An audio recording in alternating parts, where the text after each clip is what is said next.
Welcome to the Center for Contemporary Arab Studies. My name is Rochelle Davis. I am both the director of the center and I'm an associate professor here of anthropology. And it's really exciting for us to be working with the Gulf International Forum to bring two speakers today.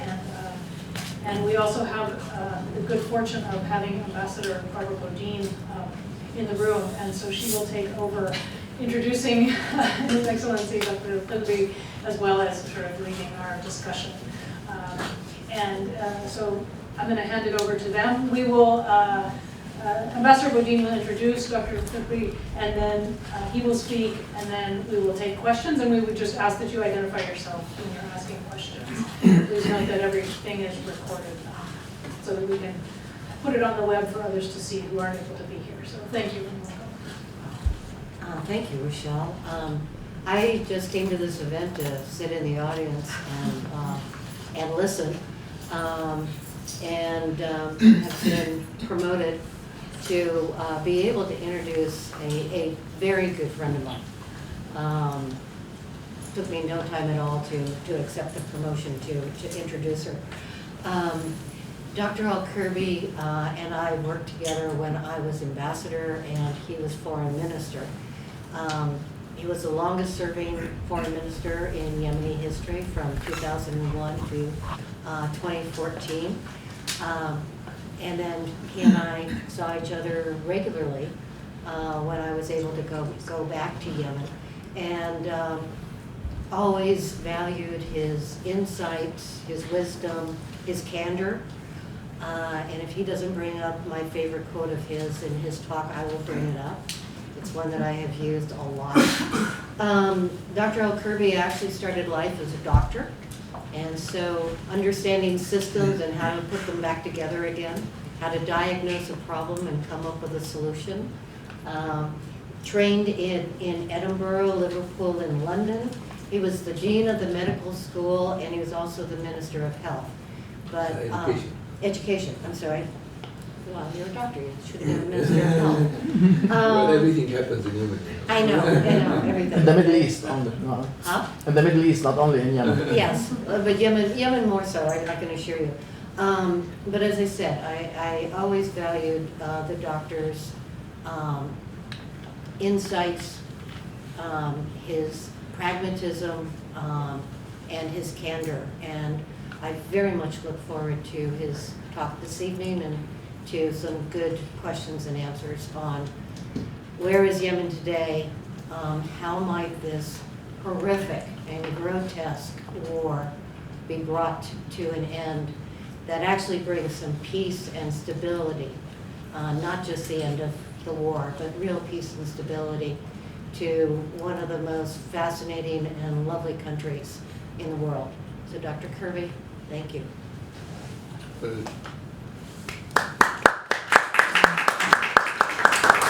Is it on? It is on, you just have to talk close.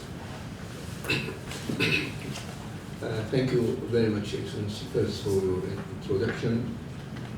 Thanks to Dania and Professor Theros, and to Your Excellency, the Dean of the... Just the director. The director. A place that I visited many times before, when Michael Hudson was the director, who had very close links with Yemen. And I'm glad to see a lot of young people here who probably will have more ambitions to be ambassadors in the future and help in resolving the conflicts, which I hope will not continue until you become ambassadors. I hope that my talk will not give you those who are eating indigestion.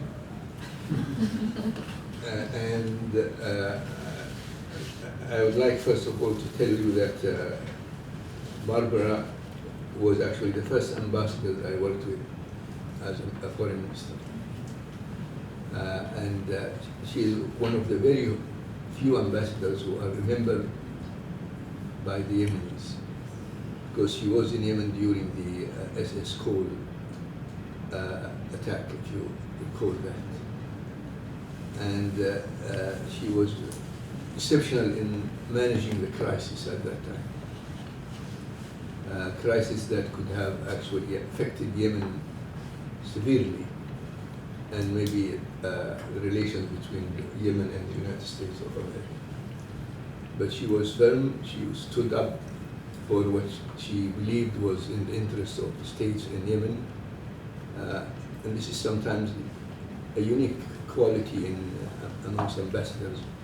Some of them think that they have only to think of that their responsibility to their country and not also to the country they serve in. She was different in that regard. Thank you. So we remember you for that, and we're all welcome. Thank you. Thank you very much. Now, I don't know where to begin. As Barbara told you, I was a foreign minister for 14 years. And so I'm just going to brainstorm my memory about events leading to this situation we are in today. Because every year of it was full of events. And the first one, of course, was I came after the attack on SS Cole. And at a time when the relations in the region were very tense because of the risk of Al-Qaeda and terrorism and so on.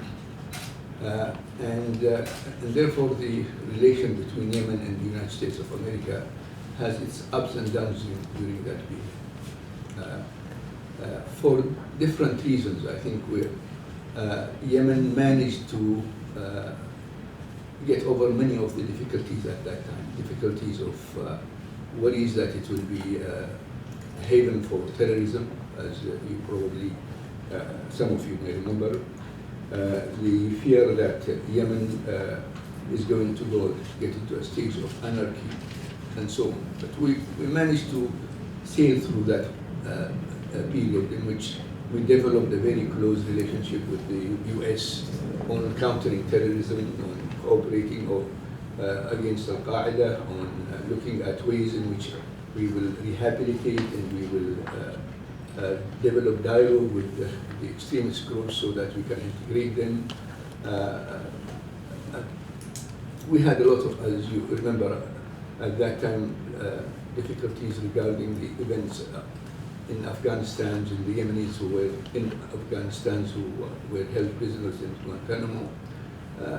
But in spite of all that, I think both the states and Yemen tried to always find a moderate way of resolving these differences. Because the states realized that Yemen is an important ally in the fight of terrorism.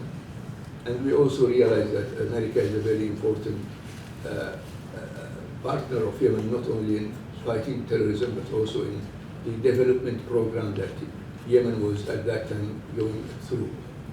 Especially since in 2000, if you recall again, Yemen has signed the border agreement with Saudi Arabia, and we thought this was a turning point for the relation between Yemen and the GCC countries after the Gulf War and the position of Yemen when Iraq invaded Kuwait.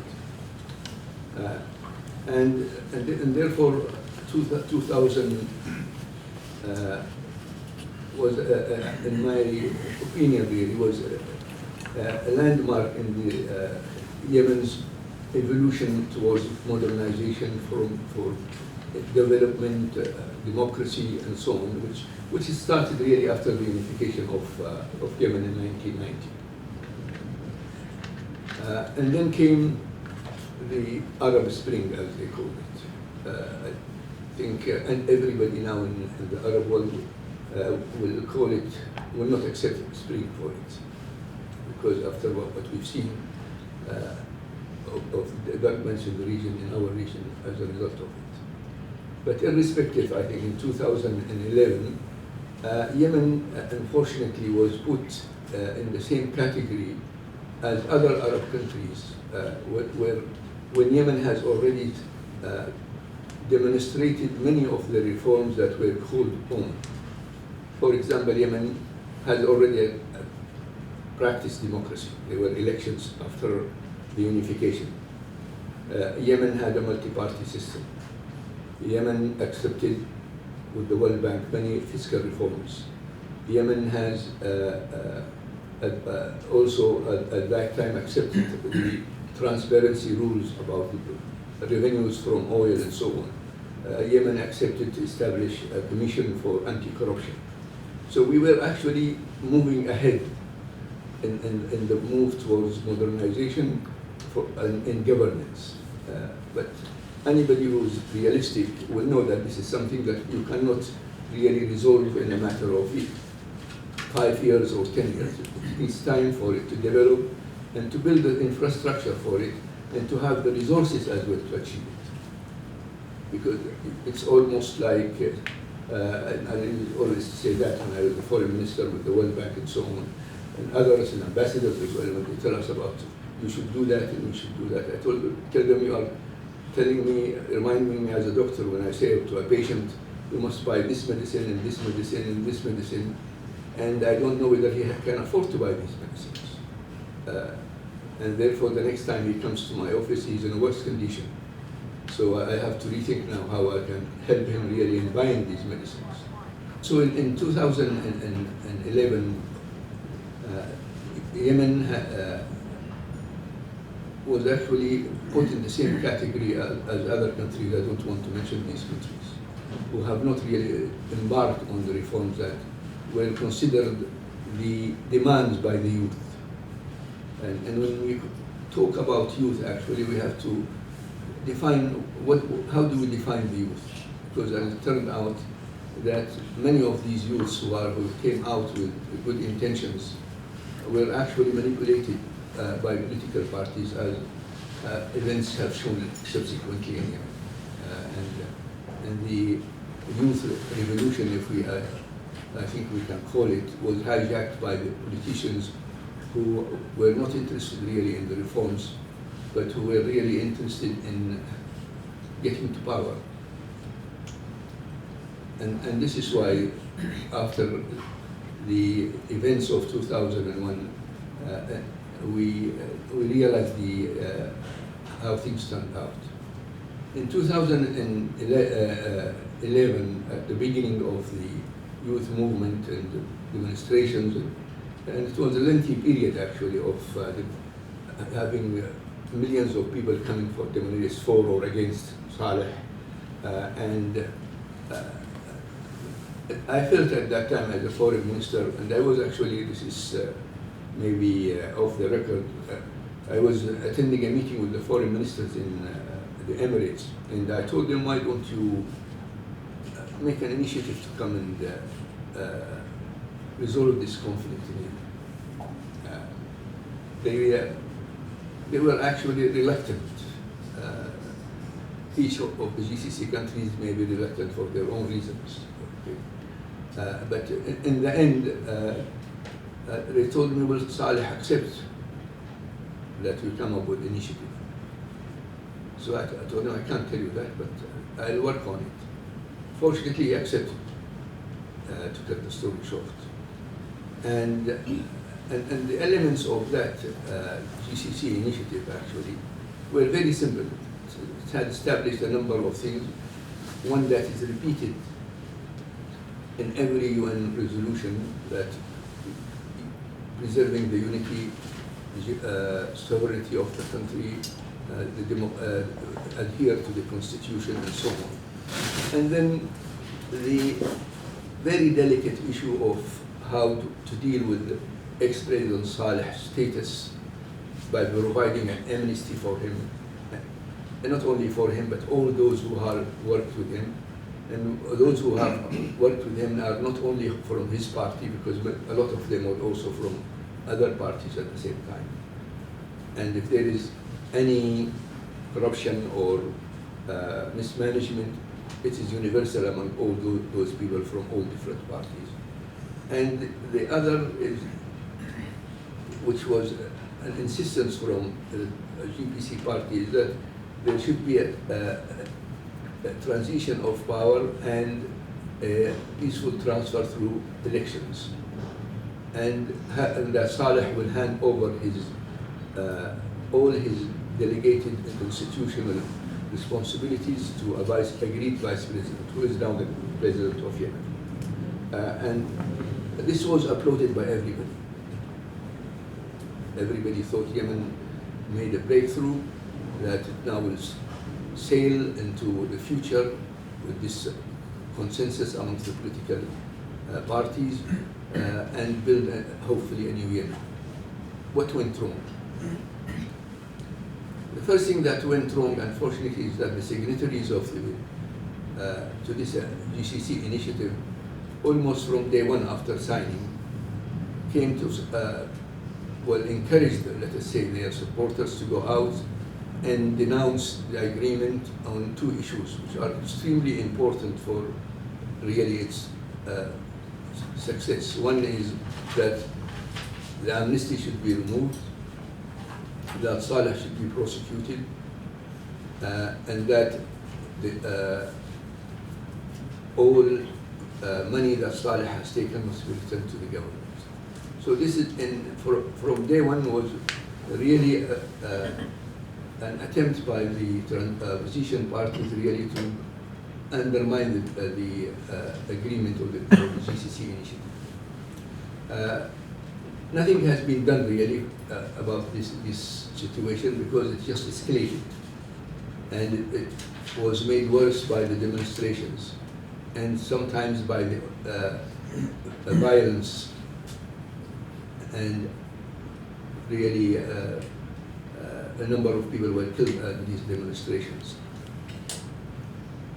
As a result of which, the United Nations came to actually Ban Ki-moon at that time phoned Saleh and told him we want to come and send a fact-finding mission to Yemen. He accepted. He sent a delegation headed by Gamal bin Omar, if you remember, Excellency. Gamal bin Omar came, and that was a chance really to, again, just as the youth movement was hijacked by the opposition parties, the GCC initiative was hijacked by the United Nations. And when the United Nations started to mediate between the political parties and developed an implementation plan for the GCC initiative, it was apparent that they really missed a very important role of the GCC countries in the peace settlement. The UN, with its own perceptions and philosophy of settling conflicts and so on, came really without understanding the delicate balance of power and of the conflict in Yemen.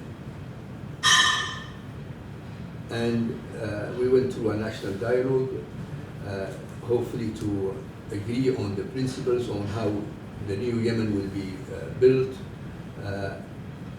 It was, again, I'm sorry to say that it was also not well adhered to the rules for the dialogue. And in the end, there were recommendations that were not even approved by the dialogue itself. So it created a lot of misrepresentation to the international community about what was going on, and created the elements for conflict between the Yemeni parties. And this has led to, eventually, the Houthis' rebellion against Hadi. And after the rebellion, we embarked on this period of conflict and war by the coalition against them. Now, why did Saudi Arabia interfere in the war in Yemen? I think there are actually a number of questions that we have to ask ourselves. Was the coalition decision to interfere in Yemen, was it just immediate and spontaneous reaction, or was it already premeditated? I think this is, I cannot really answer this question, to tell you the truth, but it is an important one, because the events have shown that the coalition has entered Yemen without any strategic consideration for the war they are entering in. They came in without any exit plan. They indulged in a war without proper preparation for it. They excluded from the beginning the possibility of the peaceful settlement for this conflict. When they started with the GCC initiative, which was based on the peaceful settlement of the conflict with the Yemenis.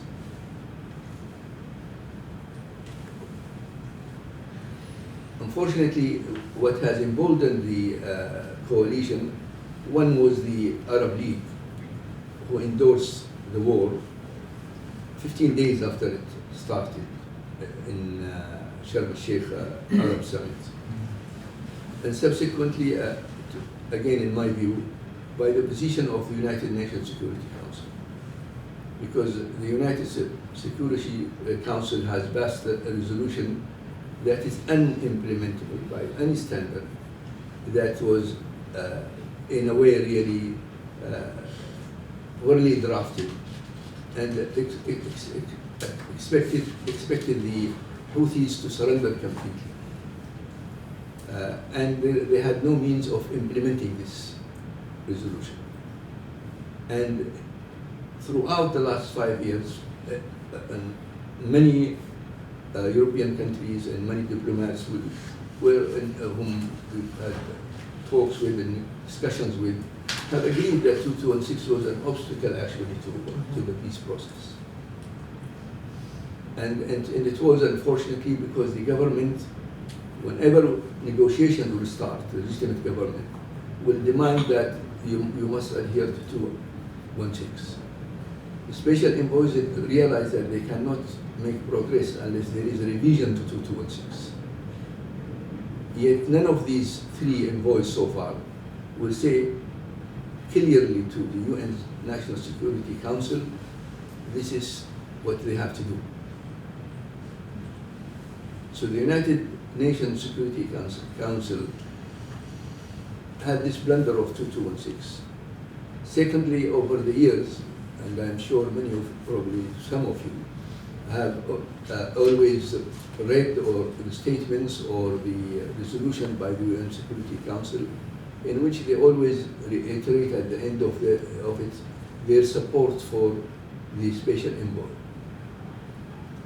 And many of you, if you had the chance to listen to the permanent representatives of the 15 countries to the UN Security Council, and you heard what they say, you will almost hear the same story after every briefing by the special envoy. None of them has questioned why have you not made any progress as a special envoy? Who is the reason for, who is obstructing your progress to achieve this? So I think the UN Security Council had to accept some responsibility for the situation Yemen has gone in. And even their addressing the issue of the humanitarian situation, which is disastrous. Everybody will say this is the worst humanitarian crisis probably since World War II. They look at the ways in which they will raise money to provide help for the Yemenis who are displaced, but they never address the issue that the first solution to it is an end to the war. If there is no end to the war, even now, just last month, they were saying that contribution to the humanitarian cause, they have only reached about 60% of what they demanded. And the need is expanding, so obviously you cannot really solve the humanitarian issue except by an end to the war. Now, is there hope of peace settlement here? If you ask people who can actually resolve the conflict in Yemen, there are those who will say to you, the United States of America. Okay. Maybe to some extent this is true, because of the relationship between the United States of America, between the coalition, the leadership of the coalition, the Saudi Arabia and the Emirates, But at the same time, I think the United States of America,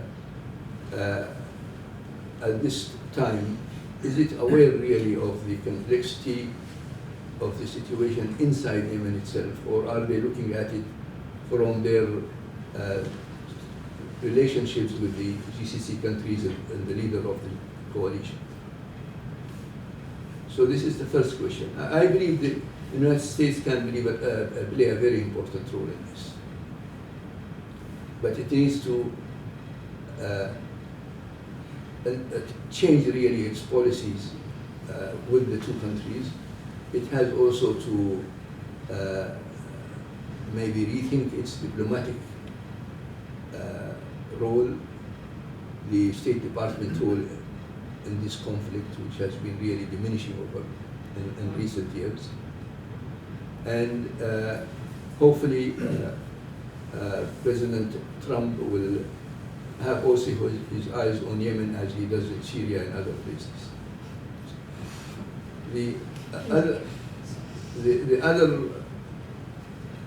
Others will say, you know, the solution is in the hand of Saudi Arabia.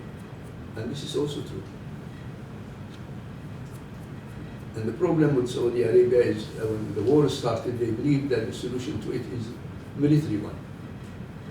I was involved in the negotiations in Geneva and Kuwait, and we were very close really to achieve a solution to the conflict about 3 years now.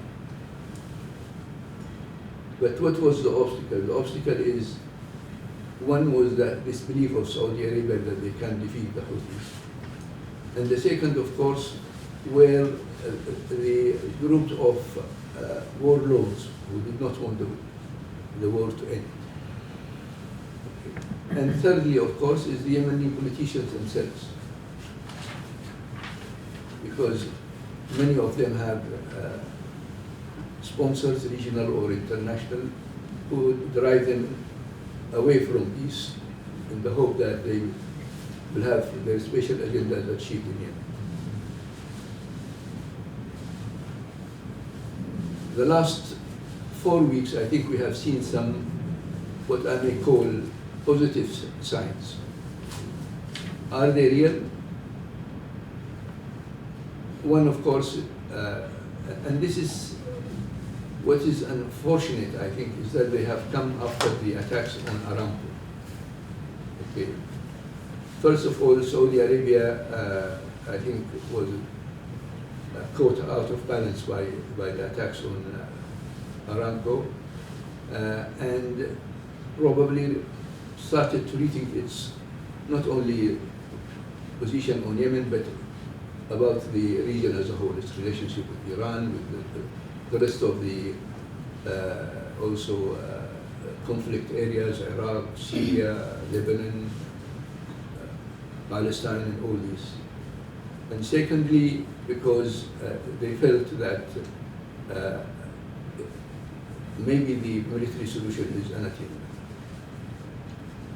So I think the Saudi flexibility is an important factor. The second factor is the Ansarullah or Houthis declaration of a unilateral suspension of their drone and aerial attacks on Saudi Arabia. But of course, in my point of view, hopefully it's real, but what made it suspicious is that it came after the Aramco attacks, as though if it expected submission by Saudi Arabia after the attack. And the third is that Saudi Arabia has responded positively to Ansarullah statement. They have actually decreased the number of their aerial attacks. They have not stopped them completely, but there has been a remarkable reduction in that. And there were also some positive remarks from the Iranians. There is the movement of Prime Minister of Iran and Prime Minister of Iraq, especially that for the Iranians, they were insistent that the end of the war in Yemen is must precede any negotiations on between them and Saudi Arabia. So this gives us hope. This gives us hope. We hope it will provide us a solution. But this hope, I think, will diminish if there is no urgent utilization of this situation. If the special envoy in the United Nations really now rethink their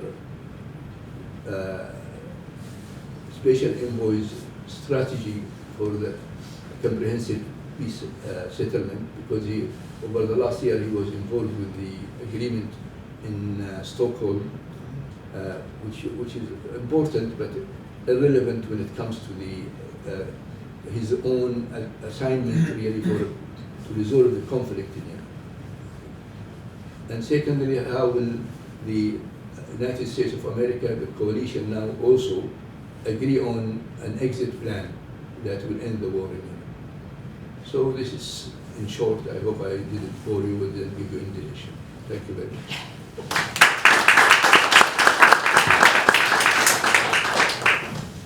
Thank you very much for that overview of events.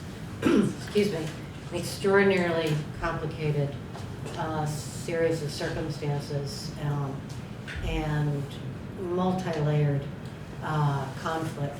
This has often been described as not one war, but two, possibly three, possibly four.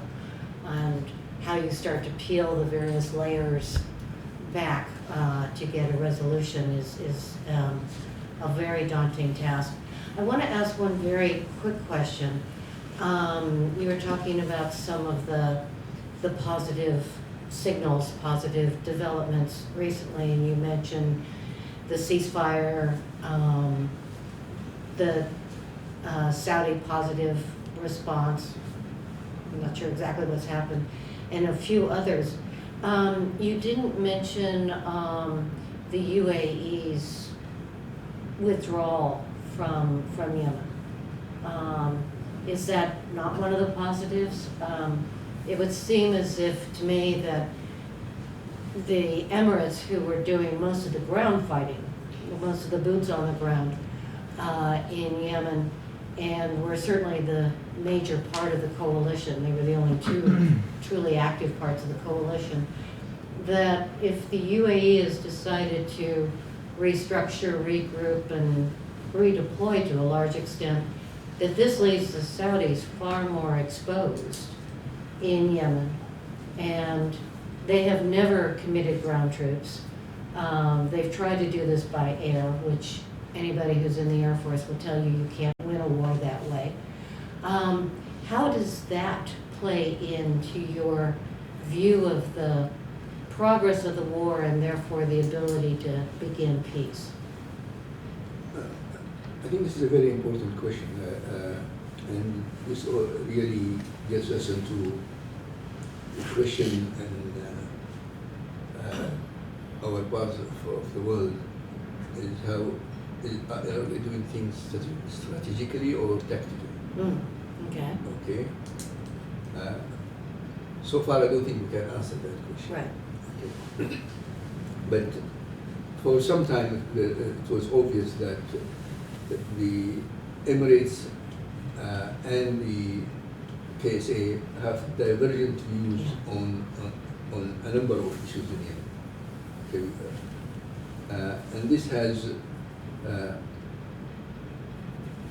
in a way, really provoked the legitimate government they had. Okay.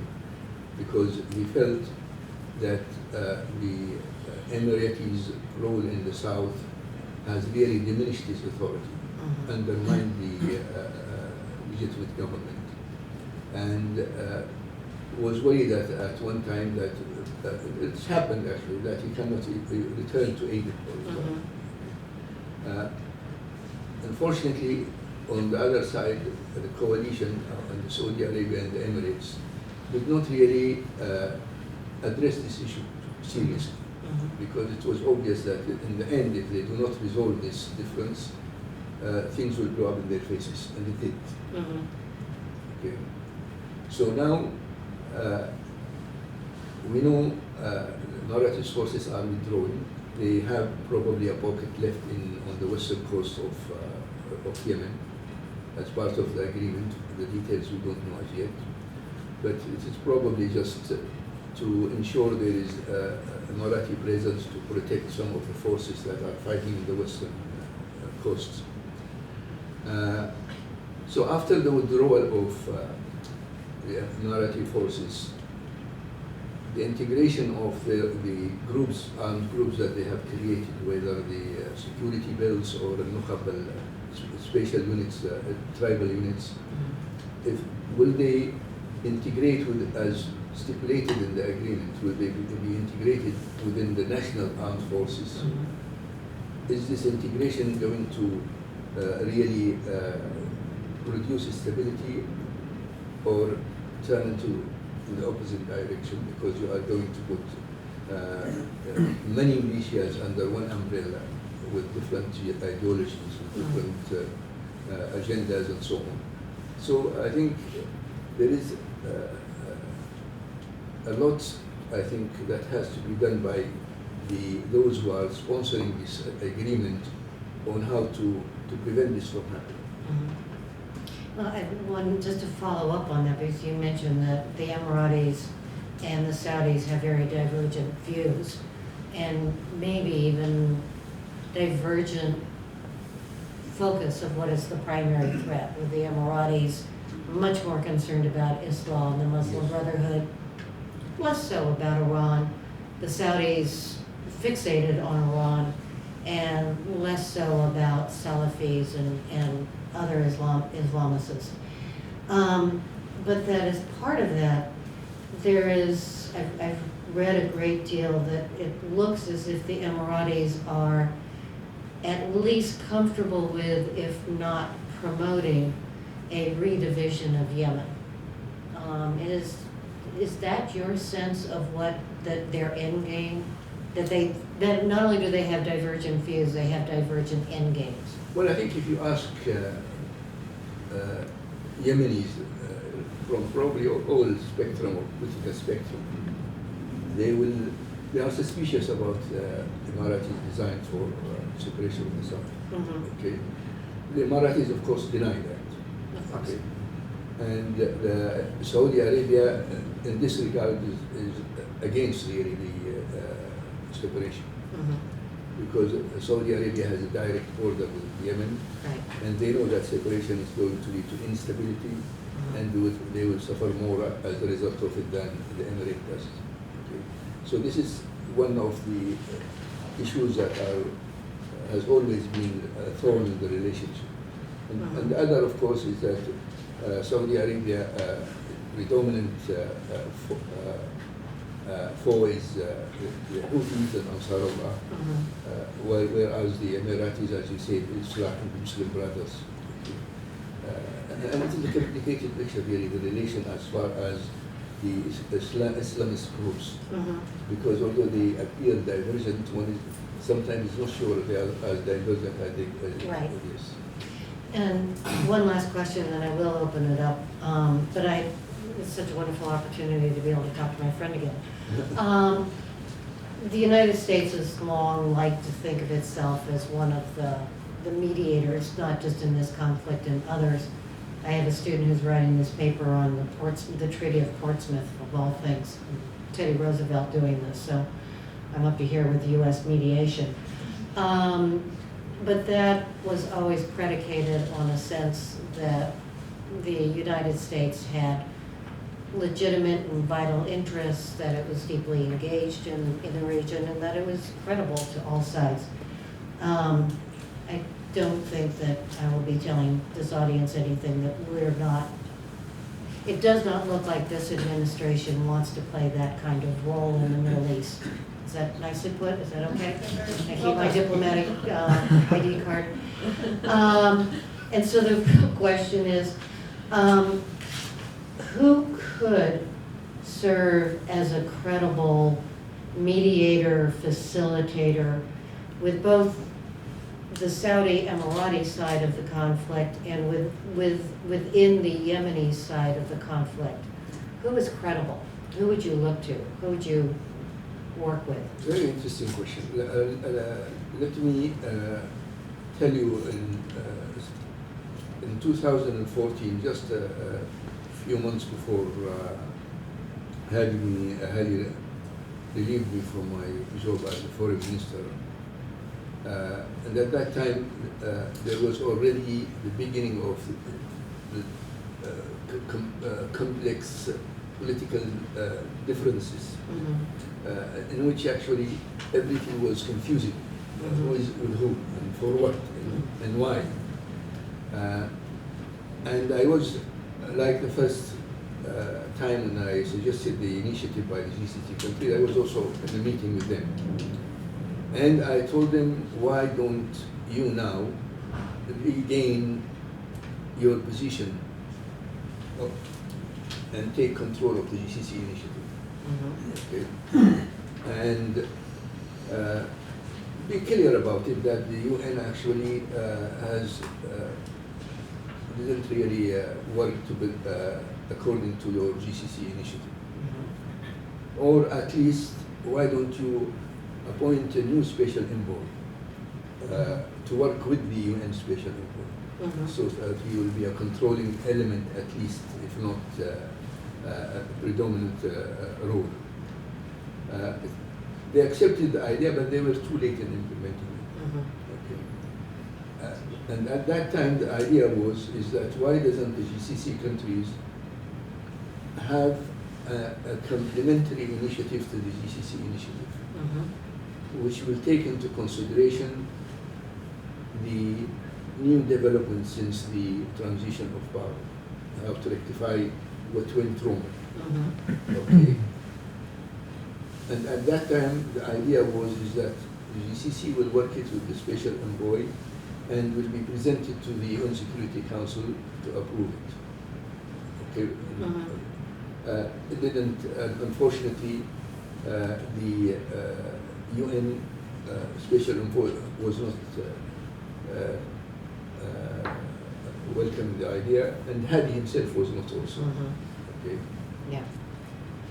Now, I think, to me, the way if one has to have an initiative, it has, because now, as you have rightly described, that it's a multi-layer now complex situation. I think the 5 permanent members of the United Security Council, okay, with Saudi Arabia and the Emirates, plus Oman, and between brackets Iran. Okay. Just as they did the 5+1 for the nuclear file, they have to have the 5+3. 5 plus 3 plus 1. +1, yeah. So, I mean, this is just. You left the Kuwaitis out. Huh? You left the Kuwaitis out. Well, the Kuwaitis can come. Okay, yes. okay. So throw the Kuwaitis in too. Okay. I mean, I used to serve there too, so I, have to look out for But that. And there were the talks in Kuwait, so. Okay, so that, I think that's, but interesting. Okay, we could delve into this for a long time, so let me open it up to questions. And, as I said, His Excellency and I can have very long and great conversations, but there are others here. Sir. And Nabil Noera, a research associate at Gulf International Forum. 2 questions, if you may, please. First question is regarding the GPC. As a prominent leader in the GPC, and we see now a very divided GPC, Sana'a GPC, Riyadh GPC, Cairo, Amman GPC. Where is GPC in any future negotiations? And do you think that they will have a major role in any future government? The second question is regarding the South. As you said that there are positive signs of maybe possible solution for the whole Yemeni crisis. I mean, what is the shape of the state of Yemen after any resolution from your point of view? I mean, it can be different scenarios, independence, federalism, confederalism, but what is the most likely shape of the state from your perspective? Thank you very much. Thank you for raising GPC. The GPC, member of the GPC leadership. I think GPC probably is the only party amongst the Arab Spring countries that has survived. Okay. And it has survived for two reasons. One, I think, its popularity amongst the Yemeni people. And the second is its moderate position. And this is, and maybe third, I don't want to be a little arrogant about it.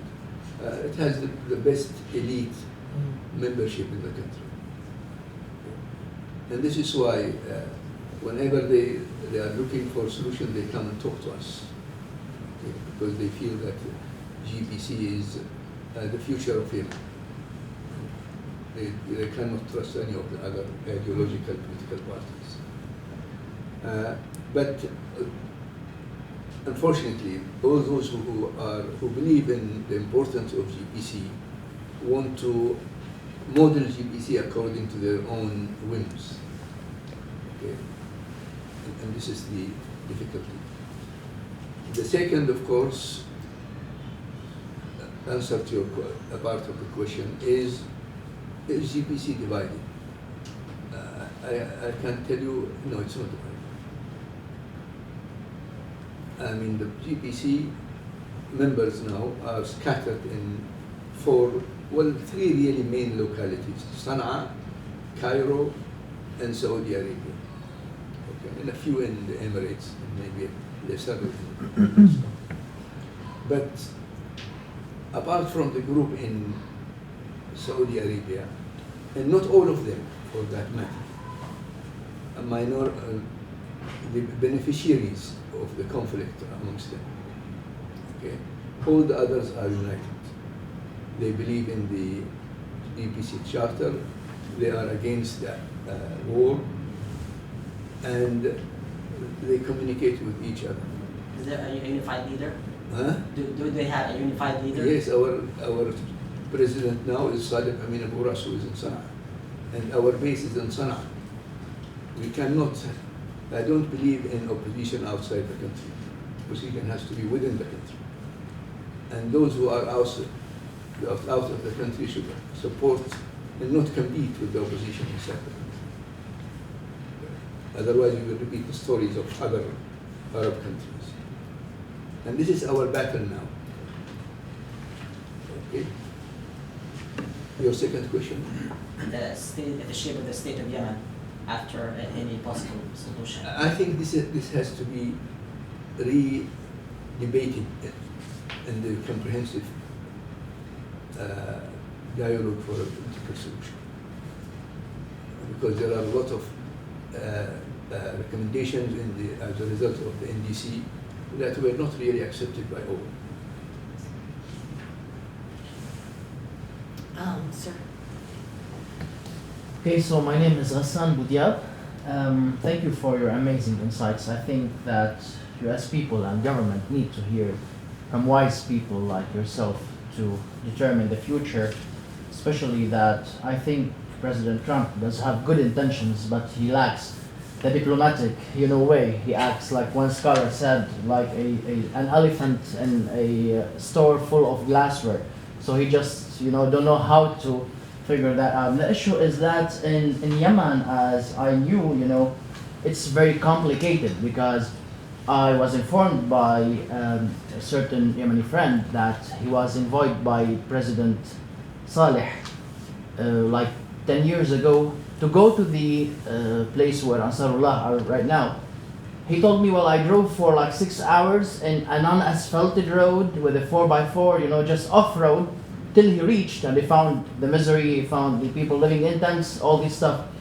So he came back with that image to President Saleh and told him, sir, why did you you sent me there? He said, well, I want to get them to jail. He said, well, please keep them there. They are in jail. Now you just entered the beehive, so things are not that easy anymore. My question is, this situation currently in Yemen, is it related to the historical clashes between the Hijazis and the Yemenis tribes? And if that's the case, can you do a modern solution for a historical clash? Because, you know, we all know that the Yemenis people are very proud of carrying weapons, holding this, you know, tradition of being proud. And so can we do a conflict resolution without going to the grassroots, or it's just, you know, ceasing fire in a way or another? What do you think about that? Well, in your argument, you remind me of the usual argument when we talk about conflicts in our part of the world.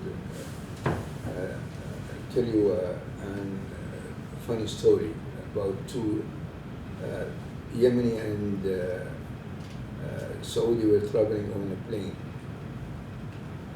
to Malaysia. And then on the plane they started to talk and have an argument. They came to talk about Shia and Sunni. And after they started talking for a little while, they started fighting. So when they got to the Malaysia, Kuala Lumpur, they were handed over to the police. And so they started to interrogate them. And they explained to them that there were differences between them was as a result of the fight during Ali and Muawiyah. Ali ibn Abi Talib and Muawiyah. He said, when did this happen? He said, 1400 years ago. Okay? So he said, send them to the psychiatric hospital. Okay? So I think, I'm saying this really because I think it is very difficult, you see, if you take three things historically, how to link the recent events in Yemen with the history. For example, people will say to you that the Houthi movement is not really a political movement, but it is a movement that believed that power or rule was taken of them by the September Revolution, and that now it is their turn to regain it back.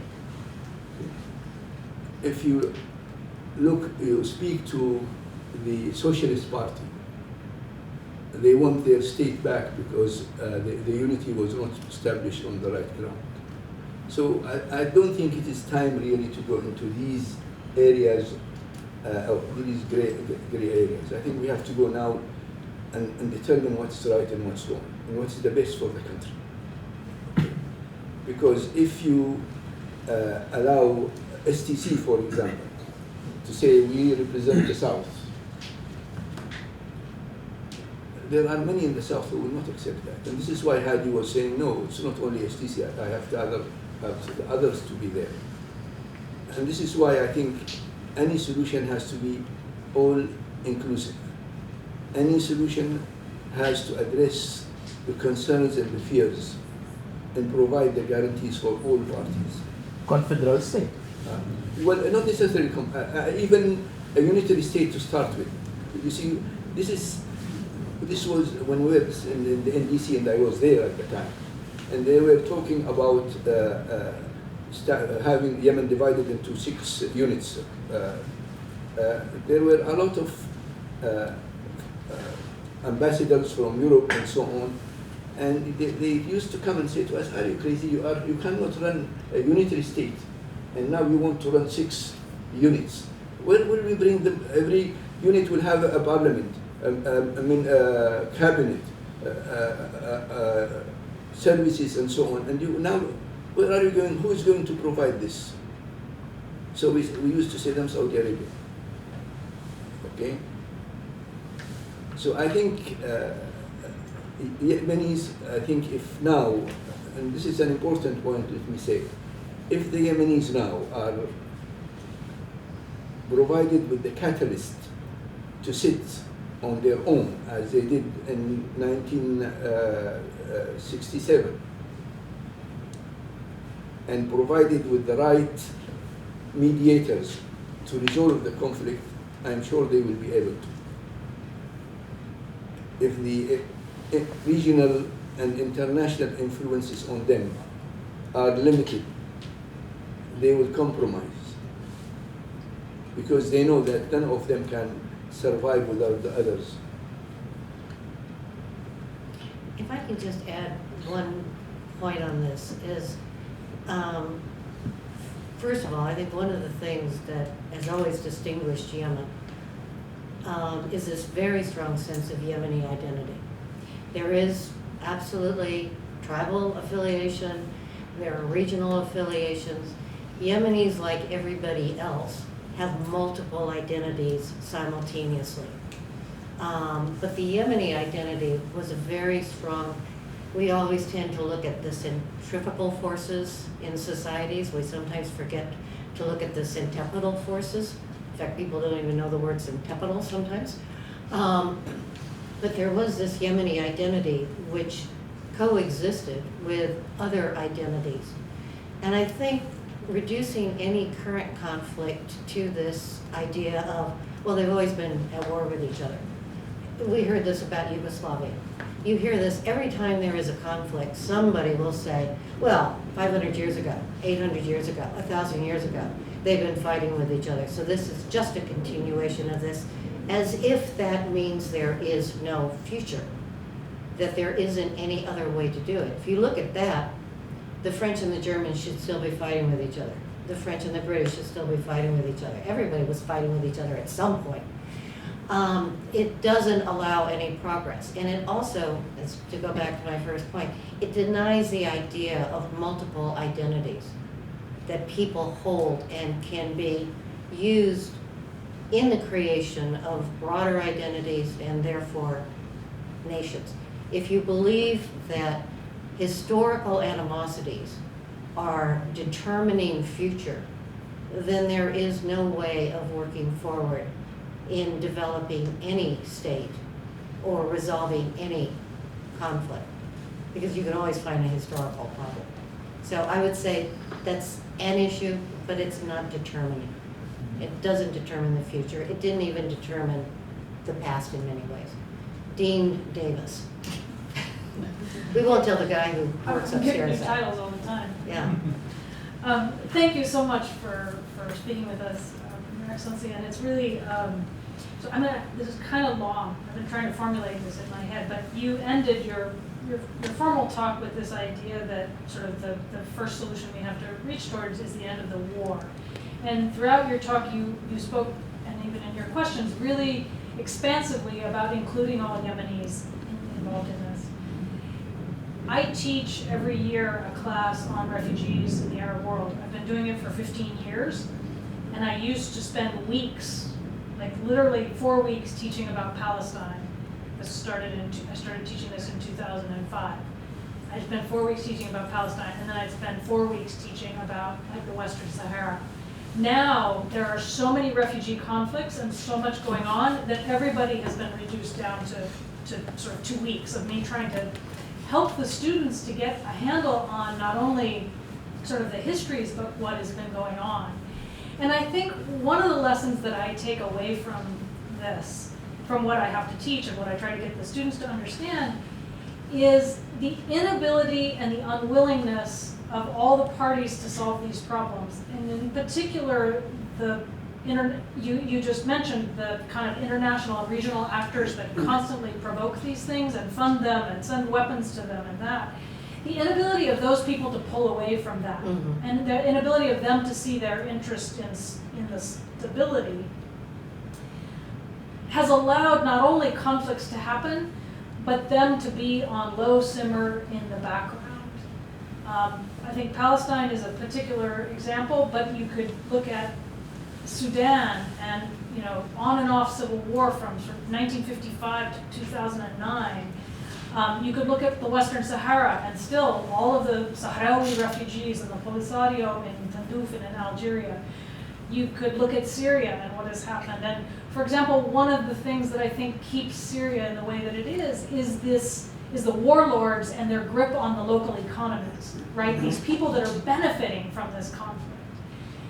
And I think I have a lot of respect for what you're saying about how we need to think about putting all of that aside and actually solving this, because there are so many people who are suffering in all of this. And I'm wondering, I guess my question really is, do you have an audience that wants to hear this? I'm sure Yemenis want to hear what you're saying. But when you talk to people, the regional actors, the international actors, the political actors, the warlords, are they receptive to kind of trying to take this off of a high boil and a low simmer and all that can that looking 10 years down the road, do they want to solve this problem? Or, is there enough economic impetus to keep people engaged in this conflict, however, on whatever level of boil it is on?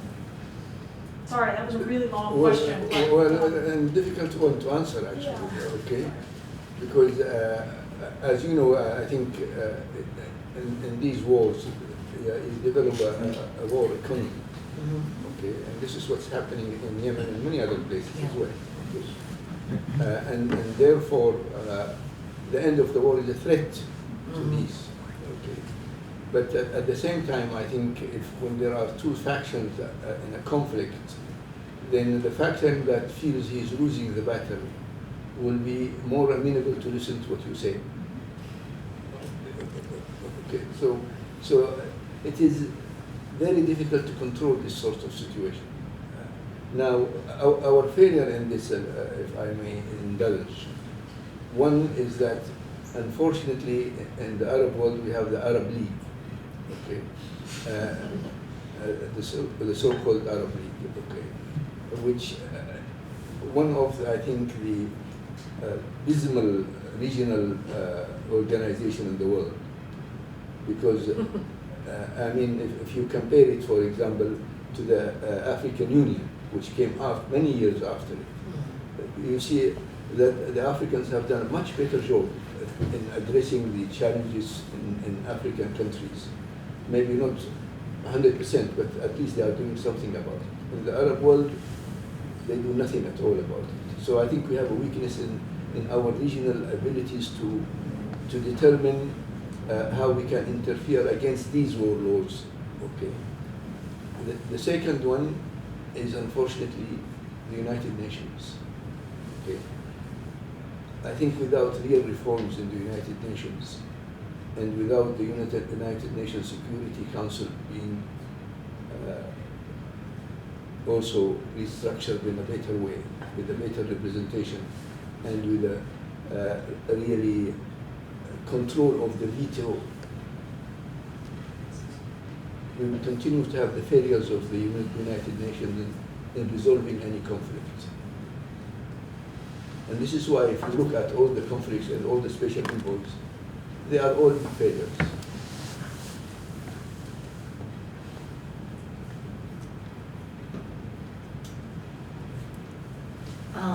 Sir? Oh, I'm sorry, this gentleman here had his hand up a little bit earlier. Yeah. And then I'll get to you, I promise. Oh, hello again, I saw you at lunch. Right. Yes. Paul Setfin, a former State Department person and now working for CNO Resources. A couple of questions.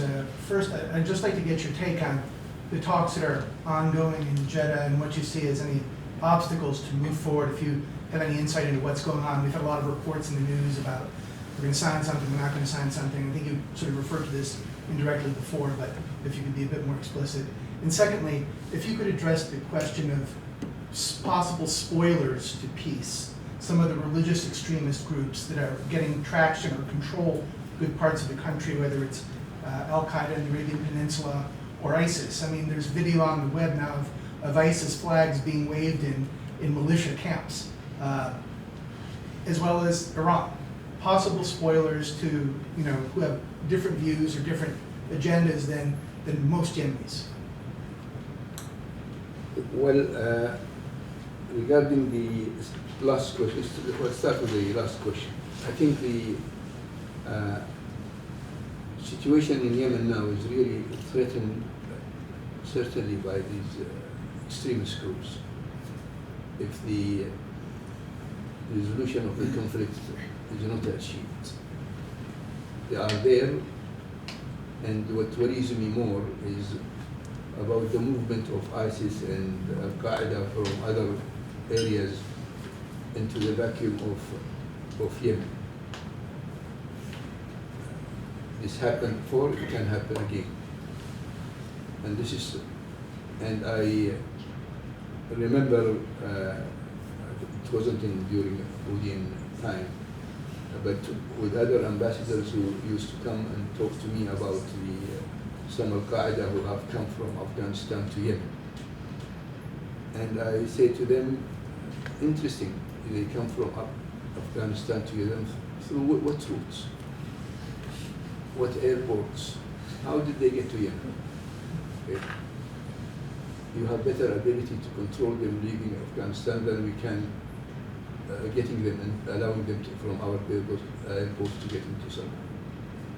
So I think there is something there in which there is a blame game. Everybody wants to blame the other for his failures. And I think this is a failure for every one of us. Terrorism and the movement of terrorists. Regarding your first question, I think so far we have so many leaks about the Jeddah agreements. Nothing really credible. But what was published in Al-Sharq Al-Awsat 2 days ago, I think is probably very close to the reality, because I saw many points in it that are certainly in the minds of the legitimate government and Saudi Arabia and the Emirates. And I think this is because the Emirates and Saudi Arabia had developed a draft and discussed it with the Hadi government, and there was a lot of exchange on it. So that has a number, I think, of issues that dealt with based on Hadi's points of view. What is worrying to me really, this looks at the only a portion of the conflict, and that is the south, and does not really provide an insight into a comprehensive solution for the conflict in Yemen. And if you read it carefully, you will find when they talk about the restructuring of the armed groups and putting them under a national army, they link that so that they can go and fight against the Houthis. Okay? So we are not, and then there is the form of forming a government, a national unity government. So this is a national unity government for peace or for war. Okay. So I think the situation is not clear.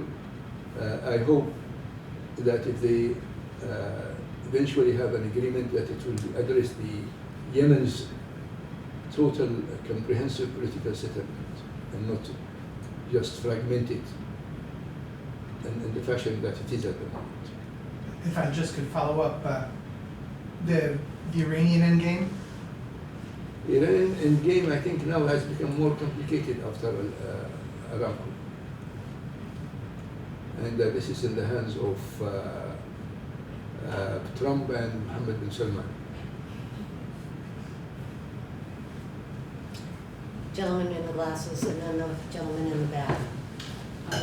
So I'm Ahmed Zubayr, I'm a student here at Georgetown. I just had a question regarding the humanitarian affairs sort of perspective.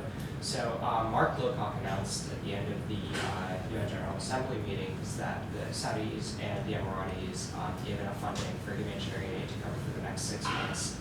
However, he also said in several meetings that the primary issue right now is delivering the aid. And one of the issues he cited in delivering the aid is repetitive interdictions by Houthi forces who claim that the aid was expired and the process destroyed it. But however, that's actually a minority of the reason that it is being interdicted and a minority of the actors. Now, what would you suggest as a solution to to actually delivering the aid and avoid the possibility of it being interdicted? And how do you see the U.S.'s role in that solution? Well, I don't know how to answer this question, but I think let me again just share my own personal feelings about it. Okay. You see, the prevalent degree of corruption that exists now is unbelievable. Okay. Whether it is on the legitimate government side, whether it is on Ansar Allah side, or unfortunately with some people who are working with these international organizations. Okay. Because there are no real controls about how this money is spent and where it goes. And people develop, usually we say, المال السائب يعلم السرقة, means money which is loose teaches people to thief, to steal. So, and this is why I think probably what gets into the mouths of those who deserve are not really more than 50 or 60%. And this is why I believe that without ending the war, the humanitarian issue is going to deteriorate further and further and further. We're kind of getting towards the end, and so unless there's any last questions, I'd like to wrap this up. And I know there is a wonderful buffet sitting out there. So first of all, I want to thank you again. Always a pleasure. Most of our conversations, however, did not have quite this much of an audience. A lot of very good insights and a lot of candor. I think the last question was the epitome of candor. And some hope and some pragmatism and realism on what the issues are. I think one thing, for very right and proper reasons, we do focus on how to end the war. And that without an end to the war, the humanitarian cannot move forward, the political solutions cannot begin to be addressed. But we were talking just before this started, and I think it's important to remember that the end of the war is really only the beginning of the process. That it is critical to stop the fighting, to stop the carnage, to stop the suffering, but we can't just stop there and cannot celebrate. Yes, we can celebrate a signature when it happens, but it should be a small celebration because the real work begins then with the rebuilding of the state and the country and the remediation of the suffering. And on that, I said that there was a particular word of wisdom from one of our later meetings in Yemen that I have taken with me and used whenever I am talking about how we think about Yemen going forward. And at the time we were talking about how U.S. policy had become so counterterrorism centric. The only person that was really talking to Yemen was John Brennan from working on CT. That was the only conversation that we were having.